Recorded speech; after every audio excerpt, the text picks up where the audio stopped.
So for our second example, I wanted to show you something that looks very similar to our first one, but is going to have some extra steps. So one of the things to be very, very cautious of when it comes to trigonometry and when we're simplifying and using identities and things like that is just because two things look similar does not mean that they're going to be solved in the same way or that we are going to have similar outcomes. So just be careful of that. So I want to simplify cosine squared of x times cosecant x minus cosecant x. Now again, this looks a lot like the one that we just did. We're going to be able to factor out a greatest common factor of cosecant, giving us cosecant of x times cosine squared of x minus 1. And in this case, I'm going to do exactly what we did last time. I'm going to factor out a negative because this is going to give me a value, or a Pythagorean identity that I know. So this gives me negative cosecant of x times 1 minus cosine squared of x. Now from here, I'm just going to substitute in my Pythagorean identity. So I have negative cosine of x times cosecant of x times sine squared of x. Now, I know that sine and cosecant have a reciprocal identity.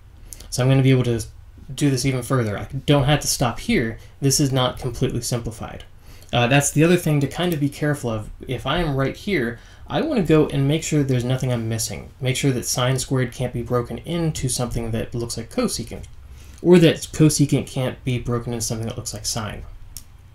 So in this case, I'm going to use my reciprocal identity, so negative cosecant of x times 1 over cosecant squared of x.